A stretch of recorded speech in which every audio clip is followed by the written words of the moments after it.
और सीधे जाकर के आगे बढ़े तो गैयन से नेह लगा देते ठाकुर जी। नित्य गैया पर हाथ फेरने से कई प्रकार के लाभ होते हैं हमारे लिए। आपको मैं बता दूं, जब चिंतित ज्यादा हो तो देसी गैया के निकट में बैठ जाना और उस पर हाथ फेरना 10 मिनट। फिर आप मनस्थिति देखना अपनी, और कुत्ते के निकट में बैठ करके देखना, फिर मनस्थिति देख लेना। तो ज्यादा कहने की जरूरत नहीं है। बोलो राधे राधे।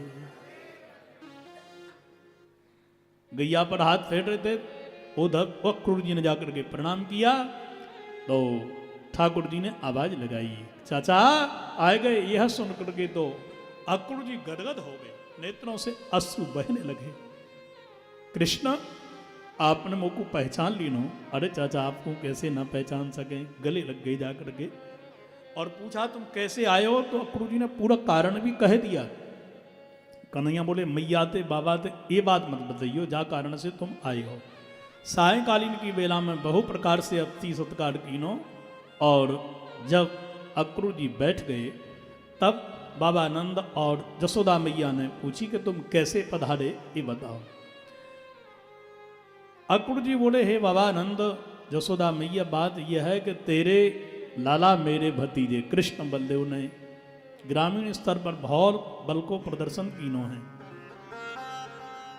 6 दिन की आयु में पूतना को मार दीनी, सकटासुर को, बकासुर को, अघासुर को, गोवर्धन उठायो, केसी को मार दियो। तो मेरी इच्छा है कि कृष्ण बलदेव 3 दिन के बाद जो मथुरा में मल्लियो दौड़ा है बा में हिस्सा लें।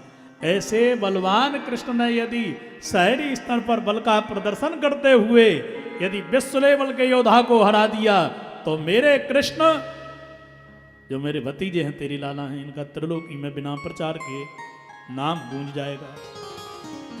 मैया जसोदा बोली मतलब यह मैं चाहूं कि 3 दिन के बाद जो मल्ल युद्ध मथुरा में है है वह मल्ल युद्ध में हिस्सा कृष्ण लें, बलदेव लें। मैया बोली बस आगे के शब्द ना सुनूंगी। मेरे कृष्ण बलदेव मेरे लाला नहीं मेरे प्राण हैं, और इसको कंस के यहां भेज दूं, काल के गाल में अपने लालन को भेज दूं। अक्रूर जी शांत वे कन्हैया बोले मैया मैंने कबू मथुरा ना देखो, बाजार में कबू गयो ना है, पढ़ने को कबू गयो ना है, गैया चराई है तेरी, एक दिन केताई मथुरा भेज देना। ये आवाज पूरे शहर में मत वो पूरे वृंदावन में फैल गई। गोपियां रात्रि में रो रही हैं, सब घर घर से मानो आंसू बह गए। अड़ी सुनती है सोने को जा रही है कि मरघट में जाने की तैयारी हो गई। मतलब वो अपनो कृष्ण है ना वो मथुरा जा रहा है। अक्रूर नाम को ये ज्ञानी पंडित लेवे को आयो है। यह सुनकर के तो महाराज पूरी गोपी बड़ी विकल हो गई और विधाता को कोसने लगी। अहो विधातस्तव न कुचित दया संयोज मैत्र्या प्रणयेन देहिनः ताश्चाकृतार्थान् वियुनङ्क्ष पार्थकम् विक्रीडितं तैर्भक्चेष्टितं यथा। रो पड़ी गोपी विकल हो गई, जैसे बिना पानी के मछली तड़पती है ऐसे तड़प गई। हे विधाता तेरे से बड़ा निर्दयी जगत में कौन होगा। एक दिन कृष्ण तुमको मिलाया, आज हमारा वियोग करने जा रहा है। एक दिन माता पत्नी को मिलाता है तो एक दिन एक का वियोग भी कर देता है। एक दिन उसी पत्नी को पुत्र देता है तो उसी पुत्र के कांधे पर पिता की माता की अर्थी निकालते हुए तुझे कष्ट नहीं होता है। तेरी मति उसी प्रकार से है विधाता। ब्रह्मा जैसे एक बालक मिट्टी के घर बनाता है, मिट्टी के खिलौनों से खेलता है, इच्छा पूरी हो गई, सबको तोड़ फोड़ के मिटा दिया। बस तेरी भी ऐसी मति है। अरे विधाता तो ही नहीं दया हृदय मैंने कहूं, कबहू मिलावे प्रेम ते बिछुड़ावे दुख ते कहूं। तू इंसान नहीं है ना, जड़ है। तो इंसान का दुख नहीं जानता कि वियोग में कितना कष्ट होता है। एक दिन कृष्ण को हमको मिलाया, आज हमारा वियोग करने जा रहा है। सवेरा हो गया, सारी गोपी आ गई दरवाजे पर, तो ग्वाल भी आ गए।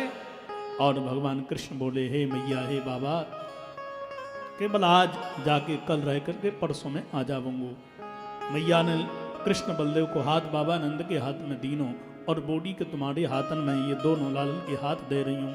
आज कल छोड़ के परसों आपके हाथन से ही ले लूंगी, अकेले तो भेजूंगी ना, तुम जाओ साथ में। मैया के नेत्रों से आंसू गिर पड़े। ठाकुर जी विदा मांग रहे हैं।